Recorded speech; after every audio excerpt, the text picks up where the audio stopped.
Hi, I'm Natalie Brunell, and thanks so much for checking out the Coin Stories podcast video page. I am talking to the legends in Bitcoin about their backstories, career paths, and why they believe in BTC. This podcast does not provide financial advice.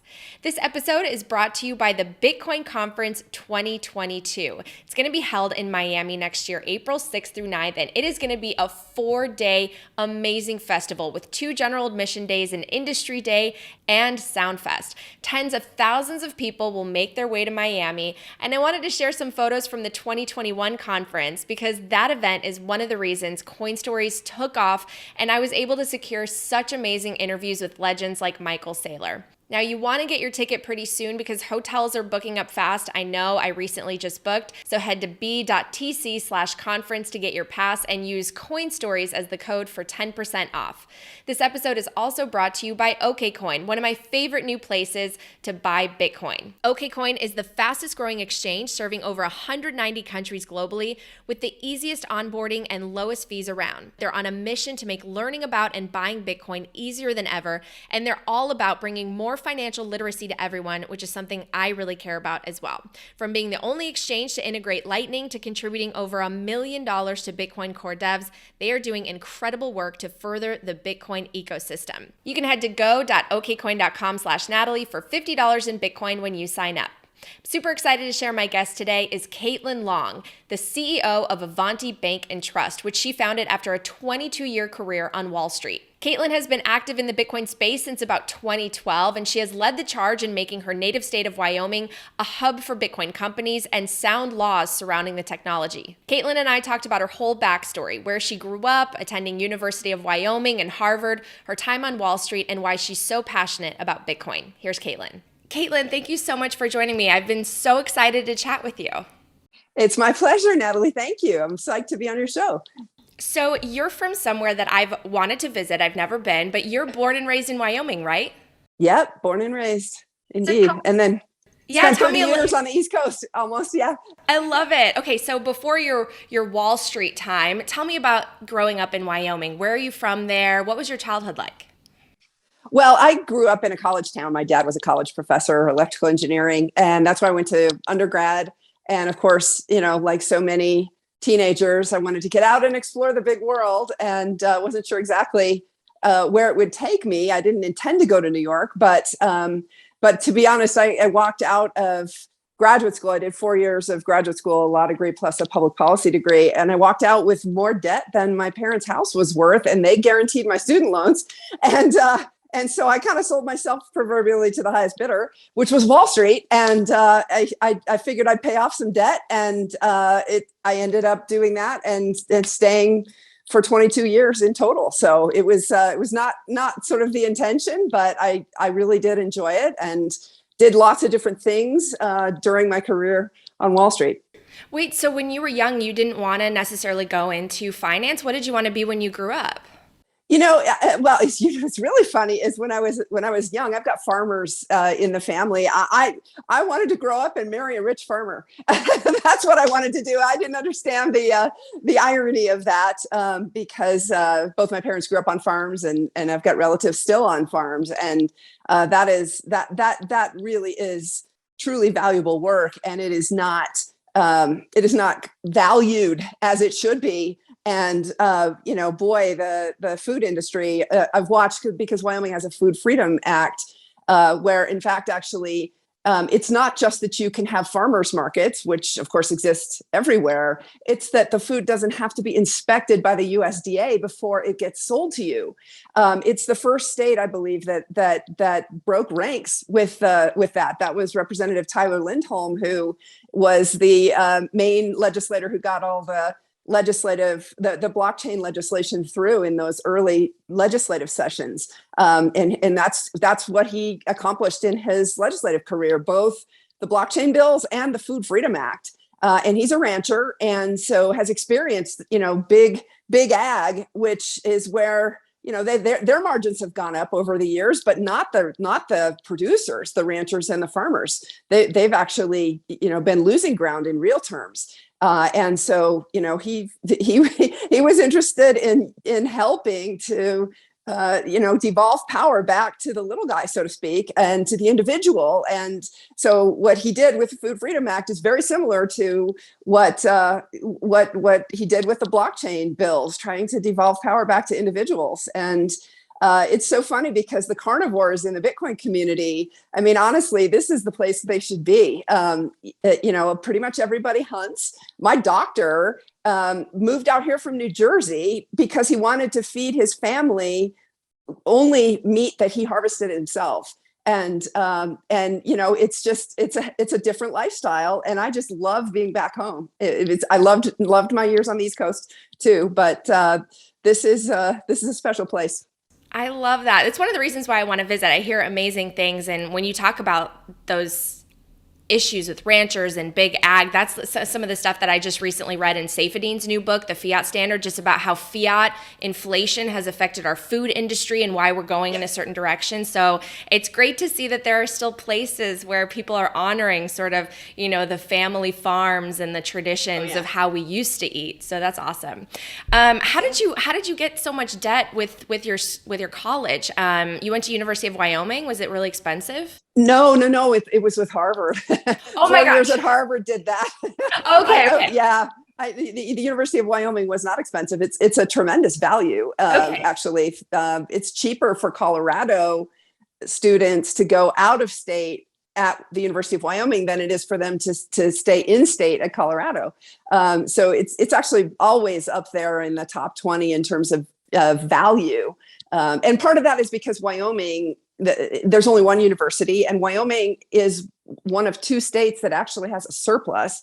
Every other state has net debt, but Wyoming and Alaska have, maybe North Dakota does too. They actually have trust funds, they're sovereign wealth funds, and so it's a well-funded university. And any graduate from a high school in Wyoming can go to the University of Wyoming on a scholarship, essentially for free.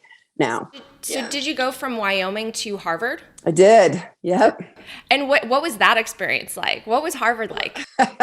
Oh boy. Let's just say that I got a much better education at the University of Wyoming, but the credential coming out of Harvard Law School and the Kennedy School was more valuable, of course, and more recognized on the East Coast. For sure. But I'm very glad that I had the benefit of both. It was not a happy time. It's really funny because my first day at Harvard, it's funny, you're getting me to talk about all kinds of non-Bitcoin things, but my first day at Harvard, I was so intimidated by all these super smart people who had, who's traveled the world, worked in multiple jobs. And I was coming right out of college, and I finished college early. So I was a year younger than everyone coming right out of college. And then some of the folks had worked before they went to graduate school. So I was a lot younger than most of my classmates, and all of my classmates actually. And anyway, long story short, the very first day of my Harvard experience, the teacher, we were studying a case on gun control. And of course, coming from Wyoming, I was taught how to shoot a rifle in the 8th grade. Now, this was, in public school. Now, this was pre-Columbine. But that usually blows people's minds because the fact that a private school would be teaching that skill, it's such a hunting culture. Everyone pretty much needed to know. Certainly the hunting, you don't want to be out in the wilderness during hunting season and not wearing, hunter orange. You need to know some of these things to live in the live in the country. And anyway, long story short, doing the gun control case, the teacher started making fun of people from Wyoming, and he had no idea that there was one sitting in his classroom. And it took me about an hour to garner the gumption to raise my hand and say, I'm from Wyoming. And the whole class just broke out in laughter. But it was a perfect capture of sort of the culture shock difference and how, the East Coast mentality looking down on flyover country, so to speak. And so it was an interesting experience for me there for sure. That's amazing. I'm picturing almost a combination of what you described and what the Elle Woods experience from Legally Blonde, which is one of my favorite movies. um, Yeah. well, what was your experience during school working? Did you have internships or did you, finish school and then go off to Wall Street? How did you start your career? Yeah, I mean, my first job, I was a paper girl. I got my hands wet with real work, in the wintertime delivering newspapers. But my parents were pretty adamant that they didn't want me to work. They wanted me to focus on school. So I was very, very grateful that they funded my university and were able to put me through college without any debt so that I could take on the student loans to be able to afford Harvard. But I was very cognizant that if something were to happen to me, then that would have caused major financial problems for them because they guaranteed my loans. And it was that 4 years at Harvard cost more than my parents' home was worth. And so I knew that what I really needed to do is get those student loans paid off as fast as I could. Wow. Okay, so you graduate, you need to pay off all this debt. What's your first job? What do you do? I went straight to Wall Street. My first job was Salomon Brothers in 1994. I did a summer associate program in 1993. And I was non-traditional. My whole life, I've kind of been non-traditional. I'm kind of an outlier and don't take the well-trodden path, which makes life a little more difficult, but more interesting. And you can kind of see how that has influenced where I am today, as a Bitcoiner, but also trying to start a bank to bank the industry. But anyway, I went straight to Salomon Brothers, and the reason why they hired me was kind of funny. They were more hiring MBAs, of course, but they couldn't fill their summer associate class in 1993 because there had just been a big scandal. Salomon Brothers had price fixed the bond market, and there was a chance that Salomon Brothers was going to be it was going to lose its securities broker license. And so a lot of, the top students didn't want to go there, but that therein lied the opportunity for me because I was a non-traditional hire without an MBA and was younger again because I did that 5-year degree program in 4 years and had finished college in 3 years. So it was culture shock, but I really worked my butt off. There was one time in the summer of 1993, I pulled 2 all-nighters in a row, and it was insane. My mom was not supportive of what I was doing, let's put it that way, because of the implications for your health. But I just found it so fascinating and understood this isn't rocket science. I can learn this. I didn't have a finance background, but I figured it out. And honestly, just working super hard was what did it. Well, I'm just super curious. What was it about maybe your upbringing or your family that gave you this kind of drive and motivation to be a really good student and to pursue education in such a way that you're able to graduate early and, complete programs early? Because obviously not everyone's like that. So where does that come from? I don't know. If we could all, understand ourselves better, wouldn't that be wonderful? I honestly don't know, but it is just who I am. I'm super curious. And maybe it is because my parents were both teachers. Mom was a school teacher and dad was a college professor, and they both grew up on farms and had that work ethic. And they had very, very high expectations of me. And, it was just normal. So the one regret that I have is I started in electrical engineering and the math got me. And some of the Bitcoiners will understand that because a lot of you are engineers or went in that direction. And I do wish that I could go back. My father was department head of the electrical engineering program, and I wanted to go in that direction at first in college, and then realized, no, I actually really do like the business and economics and law side more. And honestly, it was the math that got me, and I wasn't going to get straight A's. But that actually does lead into the connection to how all the Wyoming Bitcoin and blockchain laws started, because I funded with Appreciated Bitcoin in 2017 an endowment at the University of Wyoming for female engineers. and it's not a scholarship. It's a support program to help females like me who started and could have finished, but realized I wasn't going to get straight A's and I wasn't used to that and dropped out. And this whole question, my dad was always really interested in it as well. Why is it that there are so few women who even start in the STEM field in college, much less finish? And so the whole idea, and this is, why I donated that appreciated Bitcoin in 2017, is create a fund and trust the dean of the College of Engineering to use it in the manner that he or she sees fit to try to help keep more women in. Is it mentoring? Is it support groups? Is it tutoring? Whatever it is. And if you want to use it for scholarships, that's fine too. But the whole idea is, take people like me who got my butt kicked by calculus too, and try to help us along.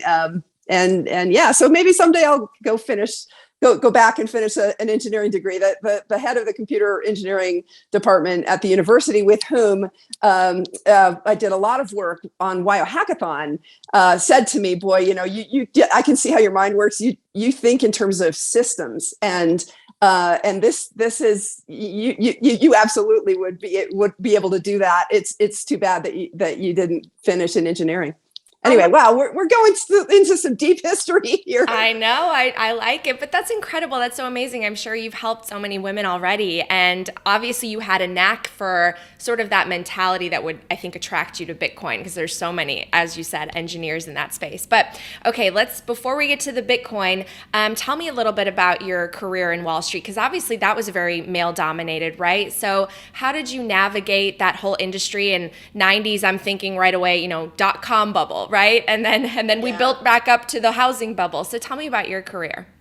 Well, I did several different jobs, got promoted early, had, a very good record. I ended up working directly for John Mack, the co-CEO of Credit Suisse Group, in 2001 over in Zurich, 2002, for a year. And that gave me really great experience. And I was always just curious. A lot of people who go into Wall Street end up, if they, first of all, it's an up or out kind of business. And, very few of the people that I started with ended up staying in.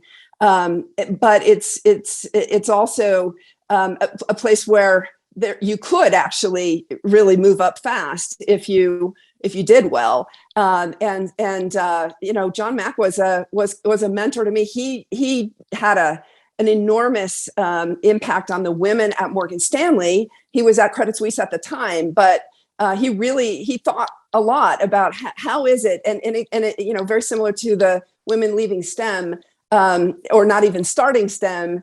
The same thing was true on Wall Street back then. It's less true now, in part thanks to some of the things that he did to bring women in and try to keep us, because what happened is that the skills of working really hard early in your career are not the same skills that you need to pivot to in order to be a client person. And in order to continue to rise, you needed to make that pivot. And that pivot is where a lot of the women ended up leaving Wall Street. And they just didn't make the pivot. And it also happened to be when a lot of women were, in their early to mid 30s and making choices about family. Yeah, but it's I stayed and had a great experience. And then I ended up, after the financial crisis. It was really after the financial crisis. I really got out of the tunnel vision, right? Like I said, people tend to stay in their jobs for their whole career. I moved around, which made my life harder, but made it more interesting and allowed me to really understand how the financial markets work. And the impact of that is that I just got super curious in 2008. And I got out of my tunnel vision when the financial crisis hit. And I said, something's wrong here. And I just started to talk to some of the smartest people that I knew about how does the system really work? How did we end up in this situation? I knew intuitively that what we were hearing in the mainstream media was gaslighting. It was wrong. The mortgage crisis was not the problem, it was the symptom.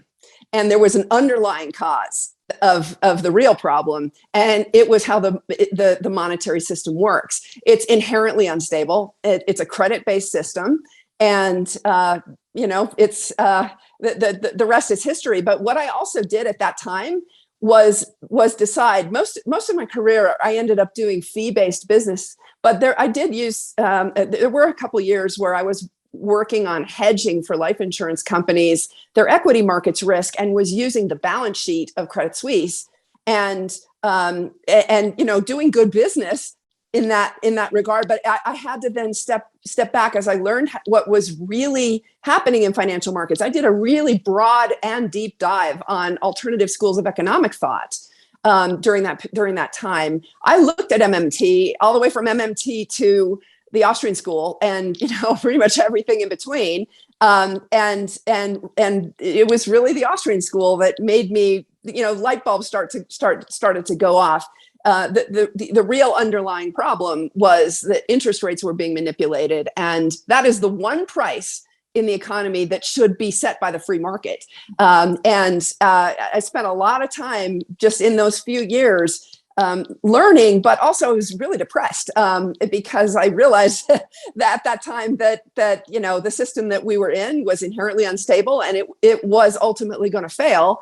And that's not a happy thought, because that means life is going to be, we'll have a deflationary depression at some point, and there will be all this upheaval, and you never want that. And then Bitcoin came along, and my worldview got optimistic. And I, fairly early on, it took me a little bit of time. I came across it in 2012 through Austrian school circles, but it was 2014. It took me a little bit of time, but still fairly early on to realize, okay, the Trace Mayer view of the world is correct. His 7 stages of Bitcoin development, we are going to end up with Bitcoin as the world reserve currency at some point. It's going to take a long time. And what we don't know is what that transition is going to look like. And you mentioned Saifedean. I think he's right. It may be that just people vote with their feet so much that, but it takes a while, that the old system just sort of, becomes smaller and smaller and smaller relative to the Bitcoin-based system, and it's not necessarily going to be a deflationary type collapse. I think it might actually, or an inflationary one for that matter. I think it might actually be a relatively smooth transition. You don't want a destabilizing transition. I know there are a lot of Bitcoiners who would love for the US dollar system to collapse under its own weight and get it over fast. But Mises himself was the one who warned against deflation. And if we have a transition that happens too fast, you're going to end up having, I think, the debt that's been issued, which is inherently inflationary. You don't want that debt deflation, which brings you into a deflationary world. And then, of course, we could have an overreaction to that from the central banks, which is how you get back to an inflationary world. But I read a lot of history throughout this period, and one of the books that I absolutely love is When Money Dies, because it was written by a historian, not an economist, and it talks about how you really have to look at hyperinflations using. We tend to look at them on log normal graphs, but you've got to look at them in discrete periods and understand that it's not going up in a straight line as the log normal graphs usually would show. It's actually doing this. And there are incredible head fakes that happen that make you think that the inflation is finally behind us and things are going to get back to normal. And then comes a much bigger correction, and the amplitude of these swings as the traditional monetary systems are going through these transitions. When money dies, literally, it's the title of the book. It ultimately, the amplitudes of the swings get huge. You'd see 50% intraday moves towards the end, and we're not even remotely close to that right now. And so this, I think, Bitcoin's gonna it's inevitable how it's going to play out. None of us can really accelerate or decelerate it individually, but it needs time.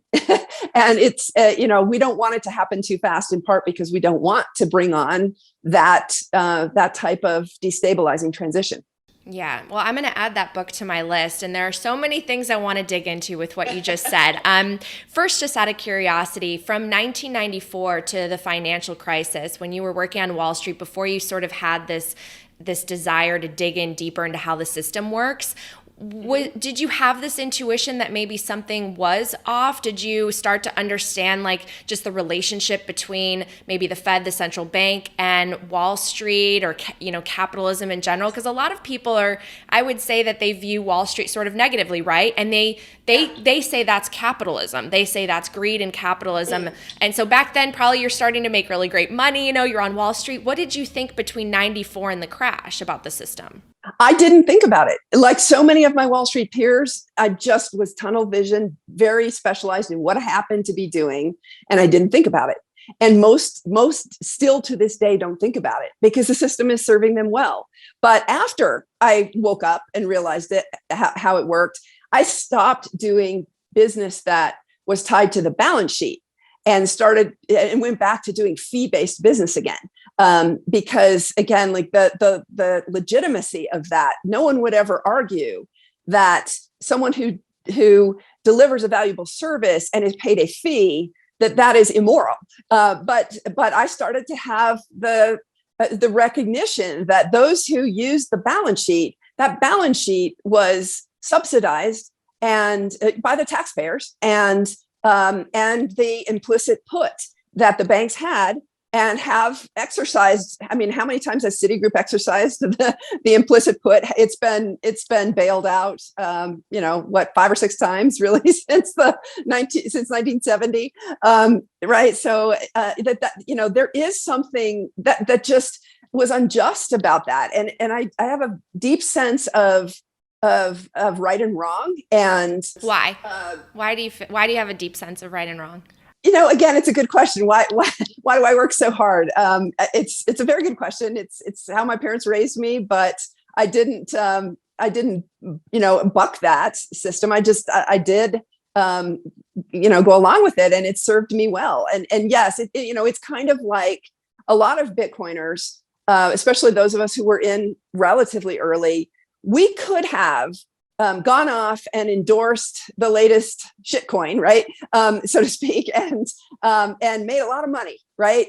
But why? And some did, and that was their choice.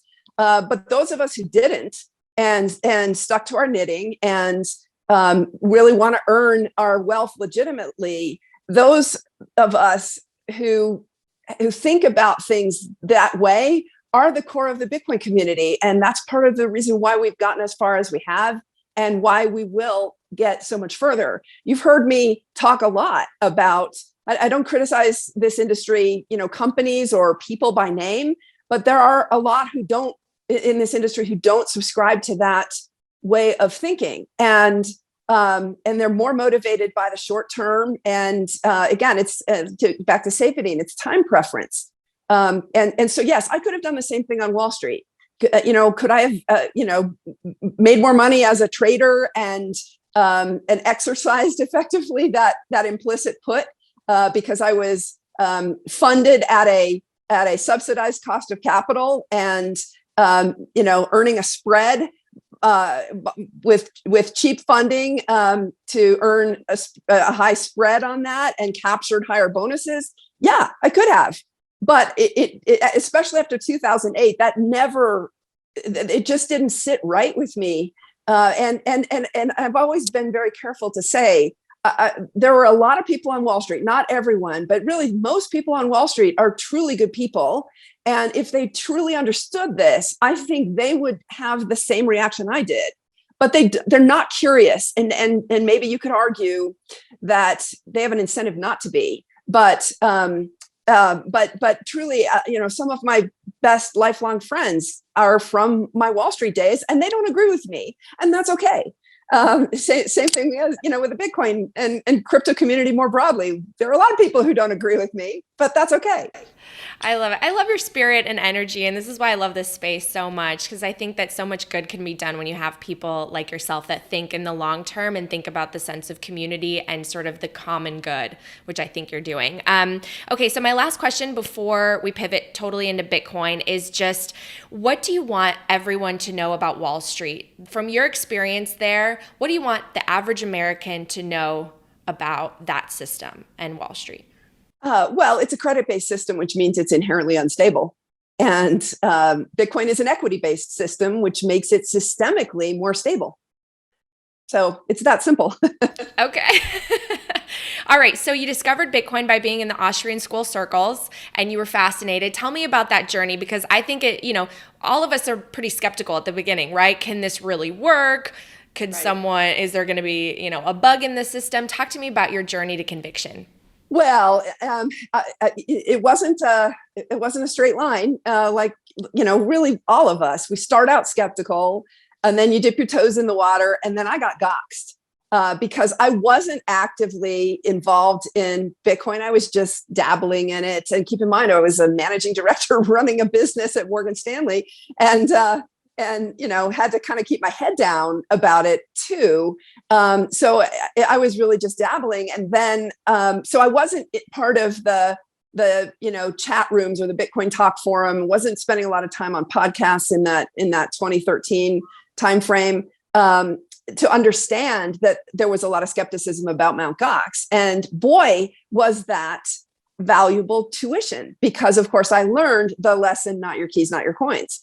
And I didn't lose much money, but most of my early Bitcoins were there, and again, it wasn't high value, but I always say that was the cheapest tuition I've ever paid, because I really learned important lessons and stuck with it after that. And I do lament that a lot of the folks that are coming into Bitcoin now don't have the benefit of that, but all of us have to learn. You really have to be a true Bitcoiner, roll up sleeves and spend hours just reading and digging and learning and listening to podcasts from people who can really teach it to you.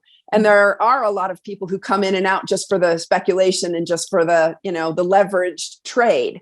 And they're not, they're more likely to get wrecked, shall we say.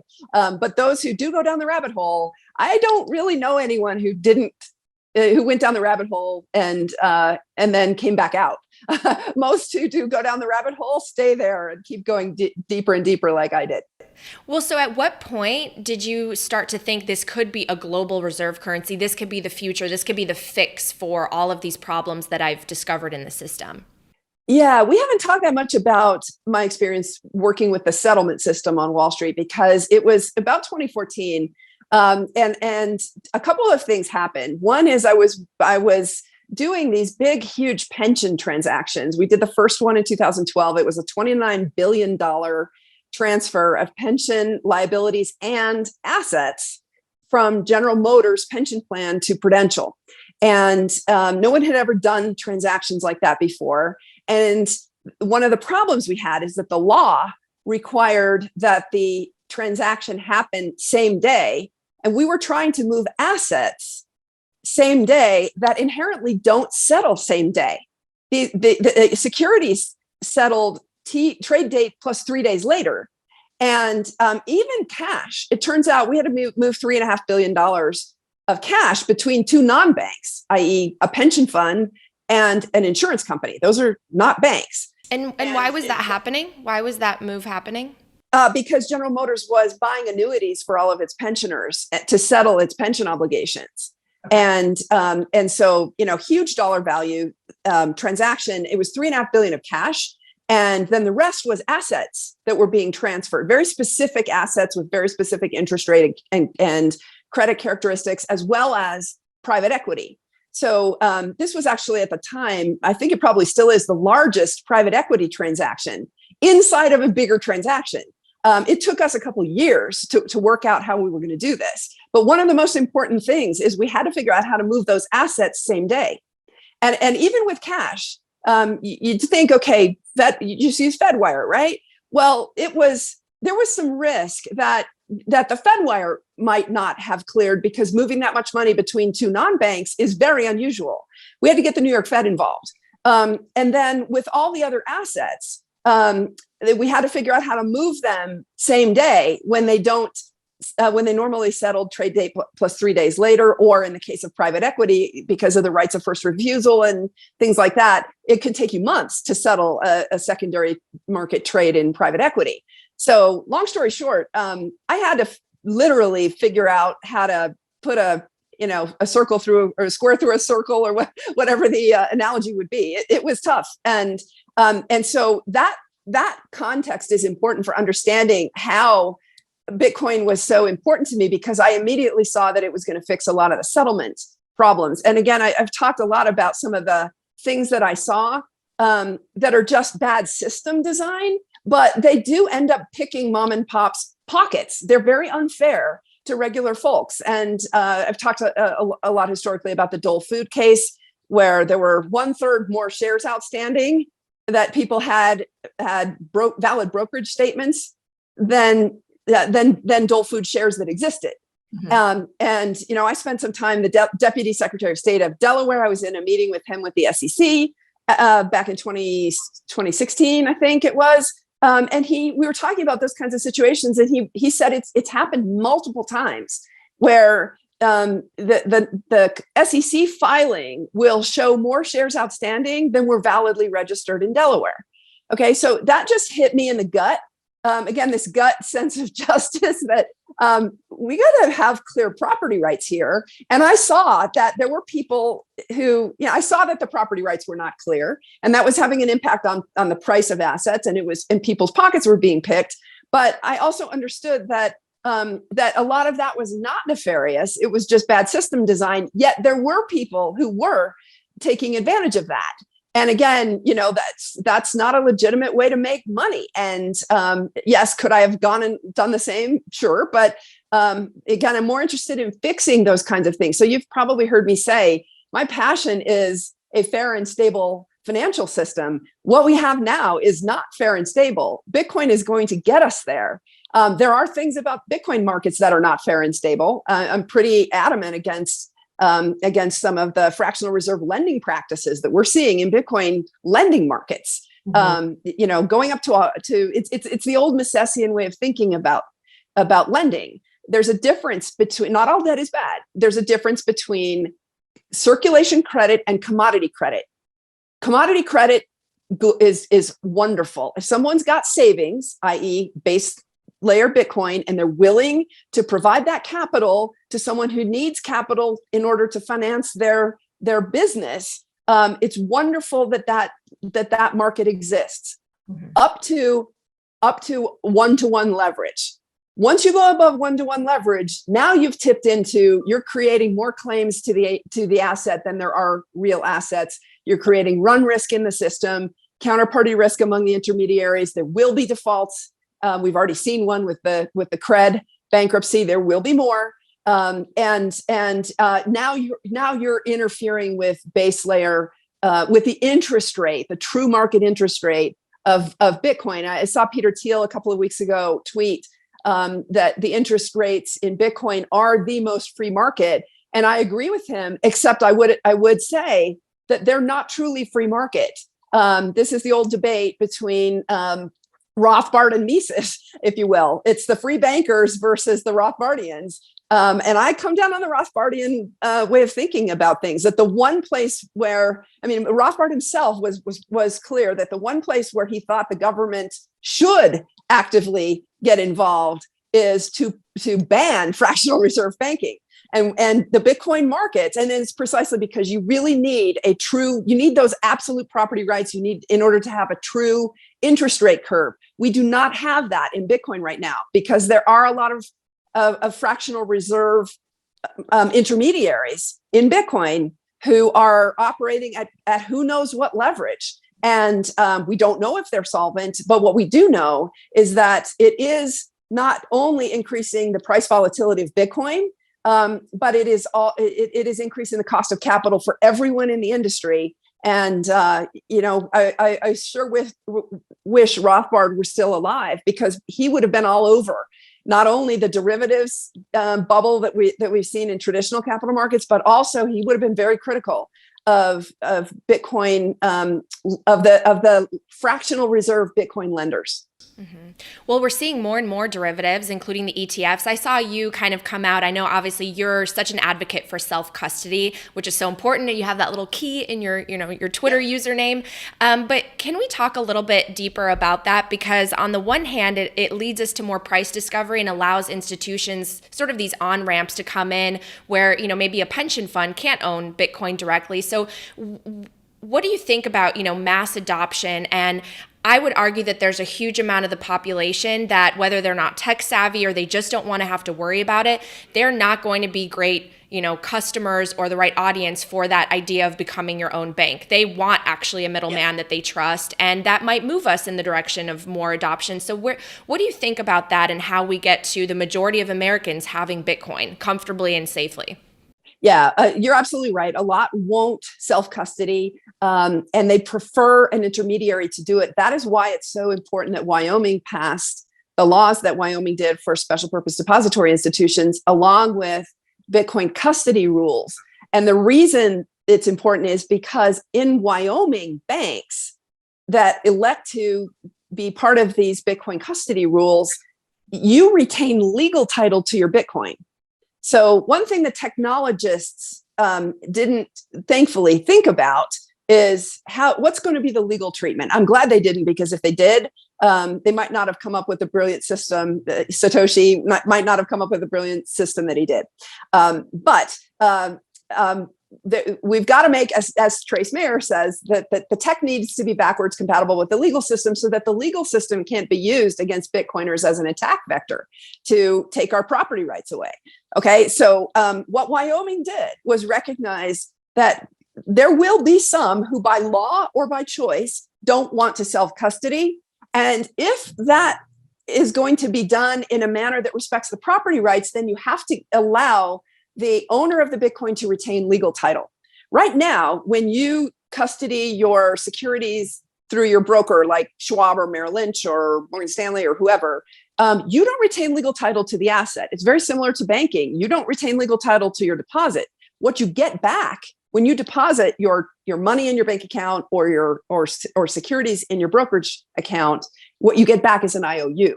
Your broker or your bank owes you those assets, but that's not an outright property right. It's a credit instrument. It's an IOU, and again, credit-based systems are inherently unstable, and so what you want is property rights. And so this is where the Wyoming Special Purpose Depository Institutions come into play.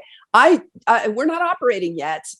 Both us and Kraken, and then two others, are in the process of getting there. And of course, the regulators have thrown sand in our wheels for sure and slowed everything down. But we'll get there. I'm confident. And what that's going to offer is the ability for Bitcoiners who don't want to, or who by law can't. So pension funds, for example, they're required by law to segregate the asset management from the custody in two different legal entities. And that is a good control approach to take, because you don't want your asset manager to be custodying your Bitcoin. They could make off with it, right? So you do want it you do want separation there for control reasons.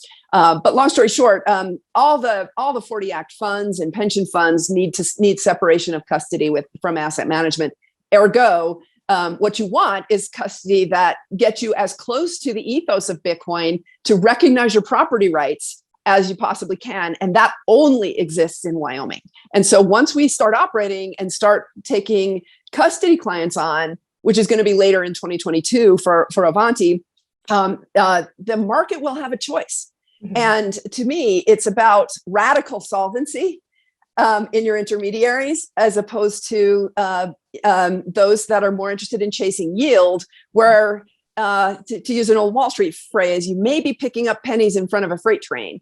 And as to borrow a phrase from one of the people to whom I owe so much debt of gratitude on helping me learn Bitcoin in those early years, Andreas. Andreas calls it 8% today, negative 100% tomorrow, something like that. I'm not doing his phrase justice because he speaks so eloquently all the time, but that's the concept. It's just not worth it, and so the market will have a choice between an intermediary that has an approach of radical solvency versus one that doesn't and may pay you yield. But again, on Andreas's way of thinking, which I agree with, Bitcoin is an inherently disinflationary asset. If you're thinking about yield generation and derivatives, you're using old world thinking on an asset that old world thinking doesn't fit. And you don't want to end up waking up one day and having your Bitcoin taken from you because you had a margin call and you lost your Bitcoin, or your intermediary failed, and you realize what you really had was an IOU. And in the Cred bankruptcy, it looks like the loss given default is about 90%. That's about what it was in Gox until the market started running up.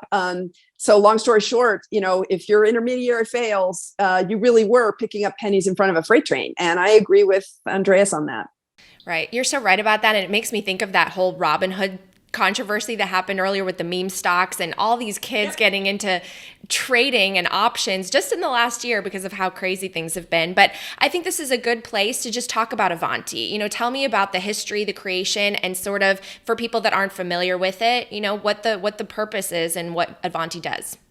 Well, the purpose is really twofold. One is to provide US dollar banking services to the crypto industry, and the other is to provide a qualified custodian that allows you to keep legal title to your Bitcoin if you have it custodied here. So it is a little bit splitting the not your keys, not your coins, because the private keys, of course, will be custodied by Avanti, the custodian, but the legal title remains with it's sort of like it remains with the customer. It's sort of like the way the old gold warehouses worked. The original banks, they were money warehouses, and you got a warehouse receipt back, but you owned legal title to that gold, and at any point in time you could go take it back. And then, of course, we saw some that were dishonest start to go fractional, and the rest is history. But again, this gets back to why Rothbard was so adamant. This was the one place that you really justified government intervention, was to ban those fractional reserve practices so that you could have a purity in interest rates and not end up with the boom bust cycle and all the malinvestment, et cetera. And I agree with him. But anyway, Avanti. So it's very much in line with that ethos. Why did I start it? It wasn't my original plan. What I saw was the industry needed US dollar banking services. It still does. There is still a debanking wave. Every 4 years, I think we're going to see debanking waves in this industry. We saw it in 2017. En masse, the banks in the fall of 2017 started closing the bank accounts and correspondent banking relationships with Bitcoin businesses and those even individuals who did business with Bitcoin. And it was because this was deemed a high risk behavior, and the banks were making a rational decision because they were getting regulatory pressure. And what happened is a couple of banks decided to buck that pressure and specialize in Bitcoin. Silvergate, Signature, et cetera. And the industry does owe a debt of gratitude to them because they stuck with it, where most banks did not.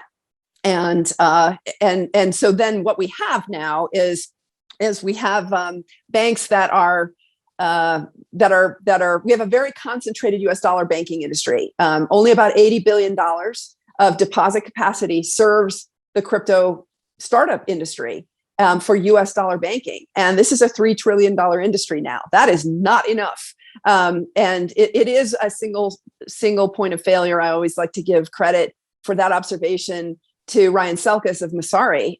He does point that out, that we've got a single point of failure risk in secondary markets. Now, Nick Szabo, to me, said the most important thing I've heard in 2021 about that exact point, though. Do we really need liquidity in Bitcoin markets? No, you really don't. You need to be able to get in and out, but you don't need the kind of liquidity that derivatives brings, that'll bring spreads down. That's his point. You really don't need that liquidity for Bitcoin to function. And so all of these things are sideshows. This whole derivatives thing, all the counterparties that may fail when we get a big swoon, all the price volatility, that's all sideshows to the real story, which is base layer Bitcoin just marching right along down that path to reserve currency. But so how does Avanti fit in that? We're trying to solve that US dollar problem by bringing more US dollar deposit capacity to the market, and we're certainly in need of it. I have been pretty vocal that, folks, there's another round of debanking coming, and you should expect it, and you should think about what that means for you, especially for your business. It doesn't mean that the industry is going to completely lose US dollar access. It's just that it's going to be narrowed again. And really back in 2017, there were businesses that basically the ones that succeeded versus the ones that failed in a lot of cases turned on how durable their US dollar banking relationships were. It still matters to have access to US dollar banking services. Wow. So I want to be sensitive to your time, so I'm going to start to wrap up, but I was just curious, you in Wyoming have a great politician who's very pro Bitcoin, wants to move us in the right direction.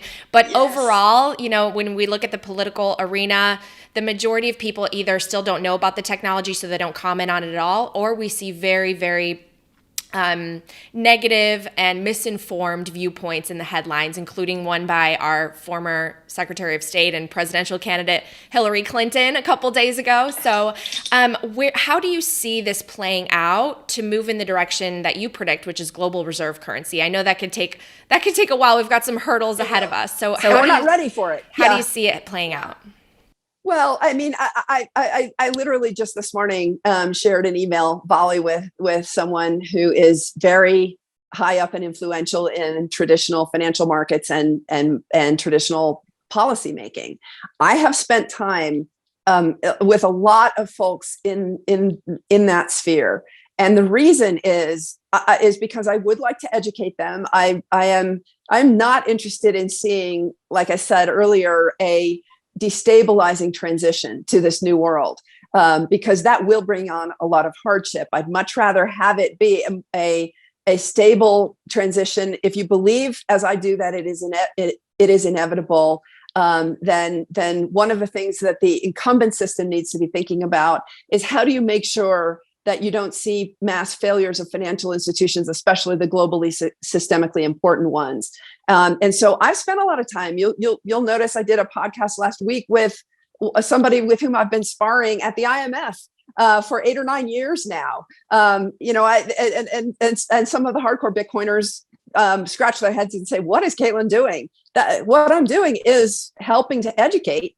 And it's a long process, but I'm spending a lot of time with influential folks in Washington, D.C. circles, helping to educate them and helping them make sure that they don't make policy mistakes.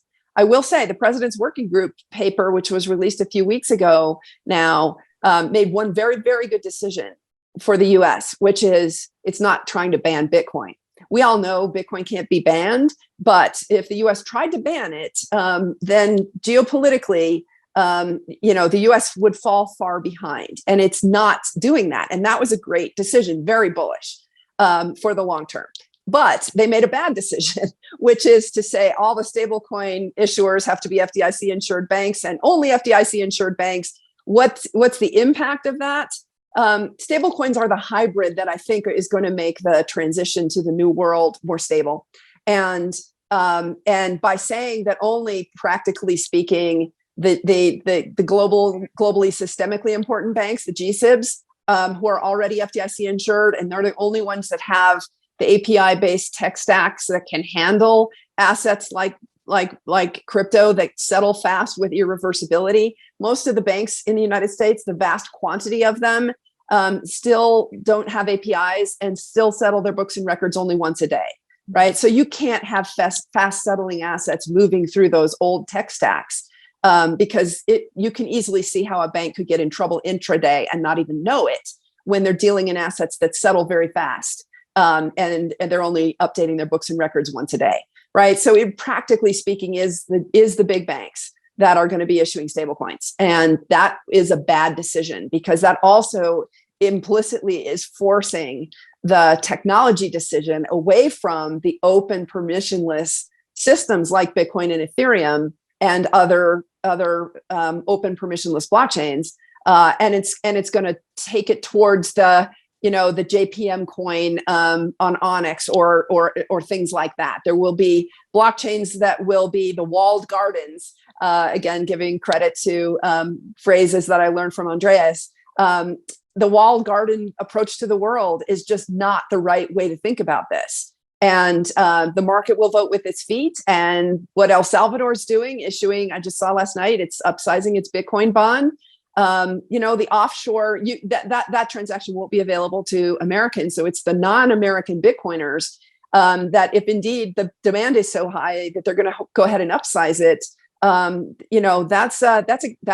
that's a different a different world and a different way of thinking about things. And it speaks volumes to this new system that's being built offshore.